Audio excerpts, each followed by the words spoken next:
Welcome back. Well, as you can see, I do have company here with me, don't I? Yes. He ignored me while I was filming the last video, and I think he's out to make up for it now. Yeah, come here. Come here, just say hi. All right, no. No, he's not going to look square into the camera. Oh, and I made him show his face, so now he's abandoning me. Well, welcome back to our continuing exploration of surviving 2020. Now, today I thought we would talk about an area of impact that was pretty major for some of us. Many of us, particularly those in my age group, which represents a fair piece of the viewership of this channel. Many of us already being retired were not really strongly impacted in the area of our profession, our job, our livelihood. But for those of us who were working when the pandemic hit, most of us were hit, and we were hit hard. So, even though this is a wildly complicated subject, and it's very personal and individual to most of us, this is not a one-size-fits-all topic. But I think there are some common threads we can sift through this and maybe find ways to get ourselves over this particular hurdle. So, we're going to get into it when we come back.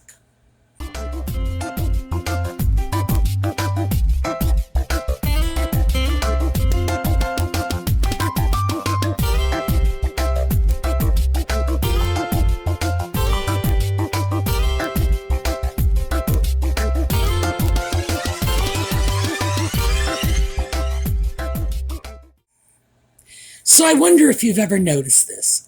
When you first meet someone new, one of the first pieces of information you share about yourself or you learn about this new person is what you all do for a living. You know, it's just, you meet someone, hi, how are you? I'm a banker. I'm a stay-at-home dad. I work for the transportation department. Whatever. You know the same thing about them. It's one of the little identifiers that we all tend to share. Very often, you don't realize how unusual that is until you spend time in another country. It's one of the first questions we ask people. However, if you go to France and you meet somebody and you start immediately asking what they do for a living, they just find you very impertinent. And that's so personal. It's a very American thing that we do, identifying ourselves with our means of livelihood. Now, for good or ill, that's just what we do. I'm not trying to say this is a great thing we do, identifying ourselves with our jobs or identifying our friends and acquaintances with their jobs. No, there are so many things in your life that at the end of the day are going to be a lot more important. But it's very rare that the first words out of your mouth when you meet someone is, hi, I'm somebody's daughter, I'm somebody's son, I'm somebody's father, I'm somebody's sister. And in fact, in many instances, those are the most important things going on in our lives. But again, it doesn't matter if your job is a profession, a career, or just something you are doing to make ends meet until something better comes along. Doesn't matter. You might have spent years studying for this great job. You might have just simply fallen into it because you saw a want ad. It's just who we are as Americans. So And by the way, I shouldn't say just Americans, because I think this is, to some extent, a facet of the English-speaking world. Yes, we are very much inclined to do that here, but it's not like the Brits and the Aussies and the Kiwis are not doing the same thing. The Canadians are absolutely doing the same thing. It's one of the things I like about Canada. We sort of have that same cultural base. I'm a school teacher. What are you, eh? Yep, that's Canada for you. But when 2020 came along, the professional impact for most of us was huge. Lockdown meant losing your job, either going home on hiatus or furlough or whatever they wanted to call it, or in some cases, the job just absolutely disappeared. For people working in food service, oh my, some of them simply went home one day and just never went back. It's hard to calculate the kind of damage that does. And I do not just mean financial, not just financial. Losing one's job can cut to the core of one's self-worth. If you talk to people and ask them what their worst experiences as adults were, they will often tell you it was the time they got fired from a job, they got let go, they got laid off. These are demoralizing experiences. So for those of us who went through this on top of everything else from 2020, the lockdown, the isolation, the fear for our own safety, for the safety of our friends, our family, our older relatives, our older neighbors, the sort of low-grade panic that began to set in when lockdown went on, not just for a couple of days or a couple of weeks. It was going on for months. Yeah, big deal. And then when some of us eventually were able to go back to work, we weren't going back to work. Work was coming to us. We were working from home. We were telecommuting. And, telecommuting, trust me on this, that sounds great for the first 2 weeks. Like, yes, I don't have to leave the house. I can work from home. Yeah, about week 3, you start to see the downside. And I thought that's where we would start, because there are many of us who are still working from home. I know from my own experience that customer service people, the people who give you assistance when you call a phone number for help, those people are largely working from home these days. And those are jobs that are in serious jeopardy. So these are people who still have that sword of Damocles hanging over their heads from 2020. Yeah, they're working home from now, but who knows how long that's going to last with all of these telephone jobs coming out of India, out of the Caribbean, the Philippines. The Philippines is a really big one. Yes, those jobs are getting farmed overseas like crazy.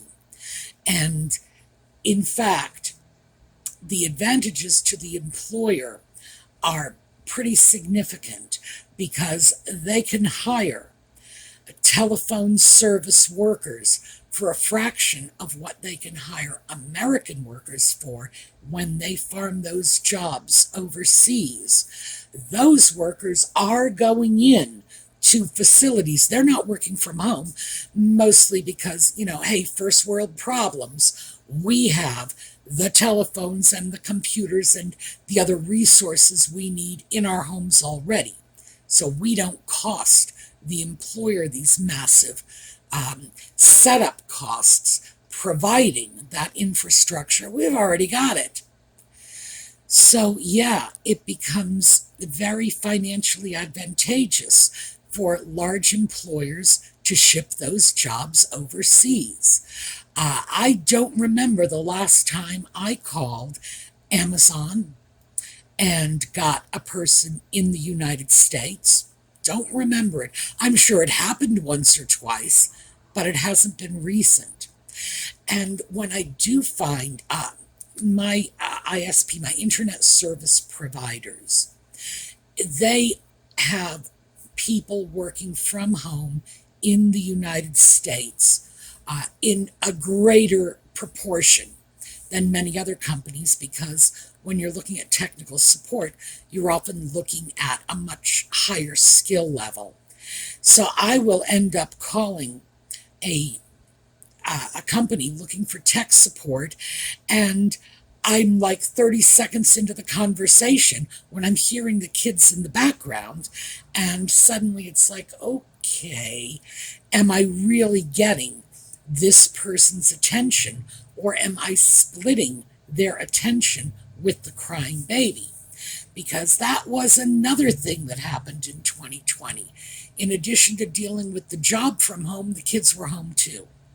And then people had to not only do their job remotely, but they had to educate their children.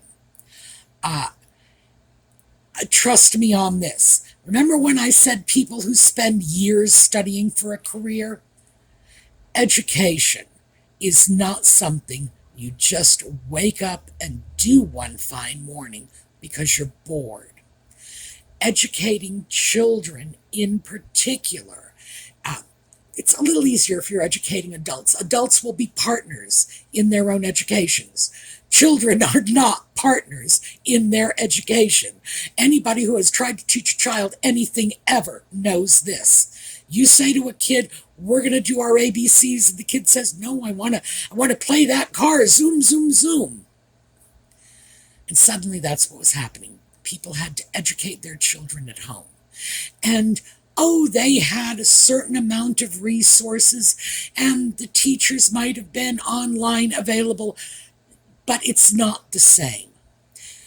When you have to educate your classroom full of children, even if it's only 20 children, and 20, by the way, is not a large classroom, even if it's only 20, and you're providing remote education as a teacher, you're not educating them.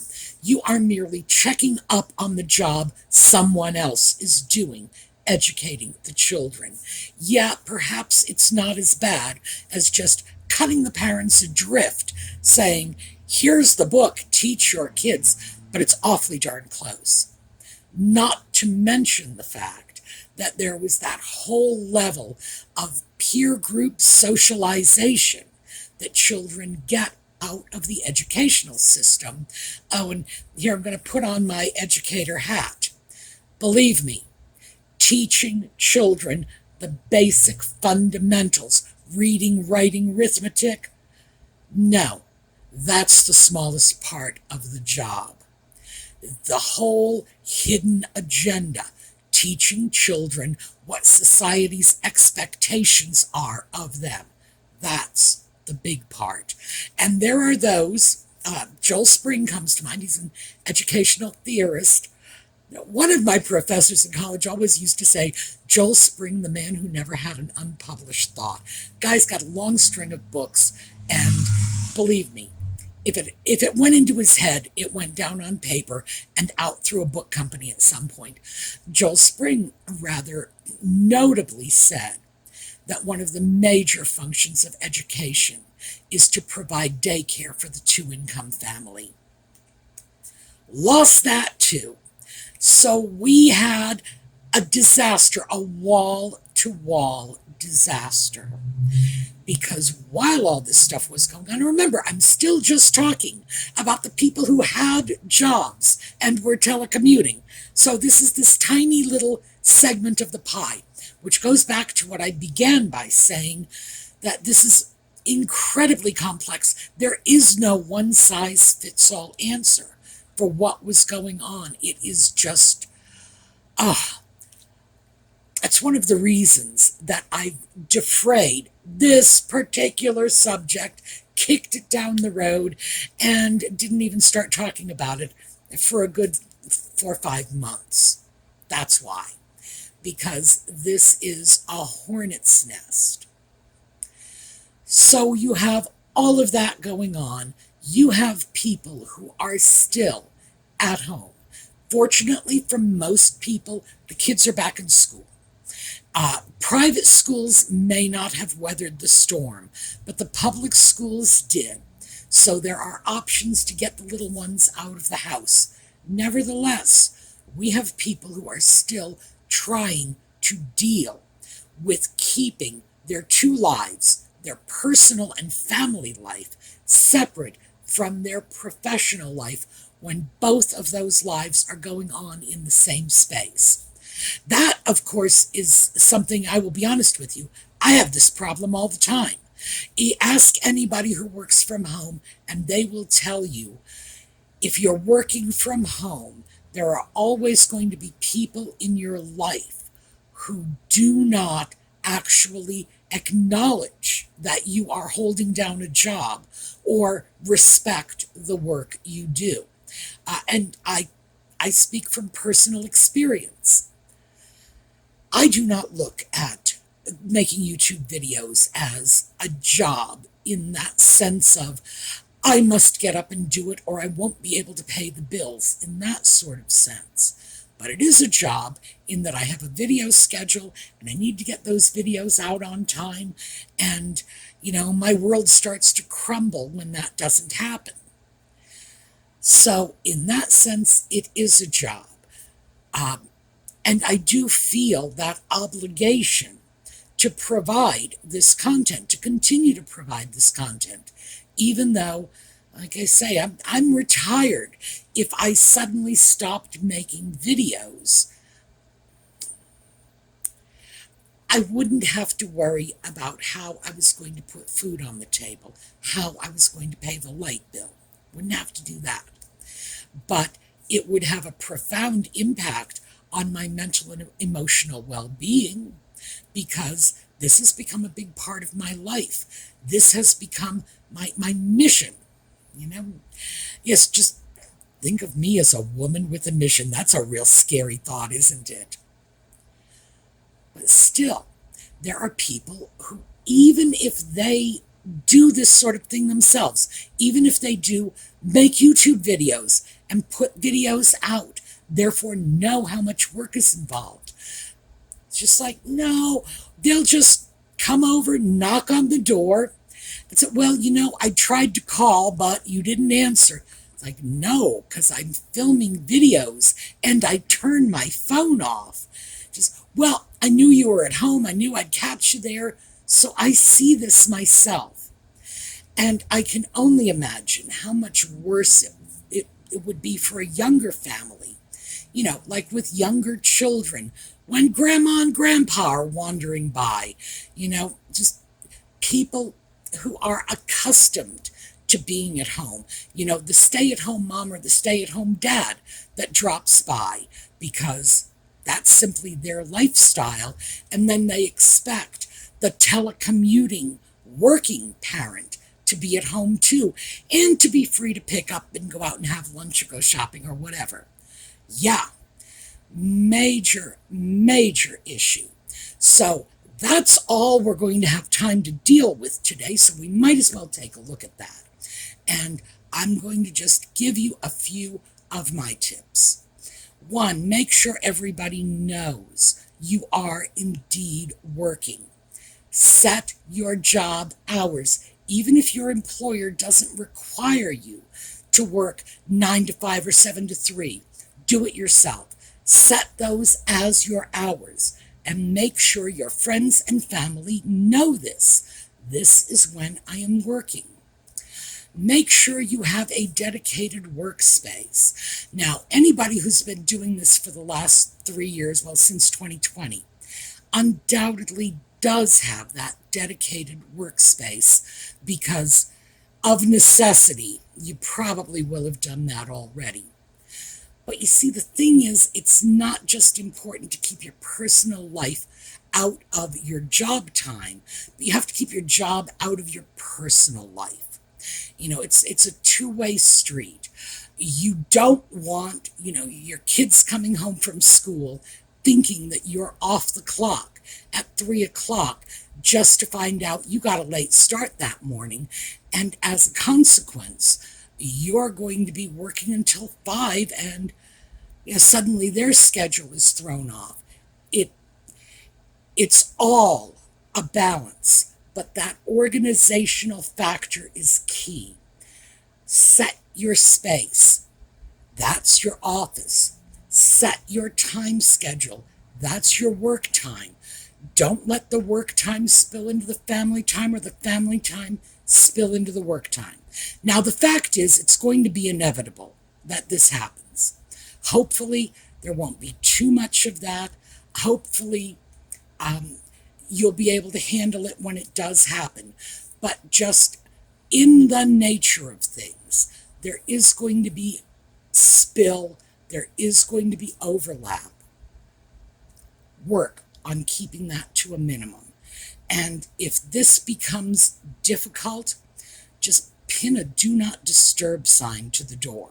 That doesn't work for me, by the way, because Audie, I don't think he can read. I'm not really sure. There are times when that cat will look at a bag of cat treats, and I'm pretty gosh darn sure he knows it says salmon, and that's the one he wants. But no, if your kids can read, if your kids can't read, draw a picture. But you need to be able to carve out that space. Also, you have to be able to carve out some off-duty time for yourself as well. You can't just look at this in terms of, I believe I'm going to spend the next 5 hours working and then I'll take care of the family and then I'll go to bed. There needs to be time for you as well. And remember, in the days when you were commuting, there were always little bits of time. There was that time when you would go to lunch. There was that time when you were driving back and forth to work, when you were alone, when you had your thoughts to yourself, your little bit of you time. Remember to keep that going, because it's a recipe for burnout otherwise. There are so many ways you can find little snatches of normal. But as I say, the key is organization. And that comes from according the same kind of respect to your personal life that you give your job. Well, yeah, nobody's paying you for your personal life, but you do get benefit. And the benefit is your mental health and wellness. And that's why you need to keep that in mind when you start planning out your time. And one other thing, and this is just very small, and I will tell you that I do this myself, so I'm not going to say this, do as I say, not as I do. Try to go into the other room and have your lunch. Try not to eat your lunch over the computer. Just seriously. That's a bad one for me, because I will do it. I will be editing videos, and I am eating while I am doing it. In fact, every computer I own has a very nice little keyboard cover, just so that, the salad dressing doesn't go sifting down in between the computer keys. Yes, I'm terrible about that. It would really behoove me to pay attention to my own advice on this one. But as I say, from my own personal experience, that's one I'm going to share with you. Next time we get together to talk about this, I want to discuss what to do if you were one of those people who just got ousted from your job and might be looking for work, how to find jobs, because it's not as simple as just opening the want ads. So that's where we'll take this next time. But that is just a whole big thing. We're not going to be able to do it because we're getting very close to our time limit right now. So we've got to save that for later. All right, you all had a chance to see Audie today, which is good. He's been standoffish lately. I want cuddle, no I don't. I want to be on the video, no I don't. I want to see my fan base, and no I don't. So, what can I say?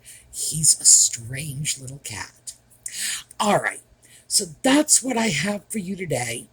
I will see you all tomorrow. We're going to take a look at a slideshow on the way out. Tomorrow, if you will recall, is the low load video. That's the coffee and conversation. You tell me what you want to talk about. And remember, comment section on this video. If there's something you want me to hit tomorrow, you let me know on the comments on this video today. And that will just become grist for the mill as we move forward. All right. Slideshow on our way out. Have a terrific day, and I will see you all next time.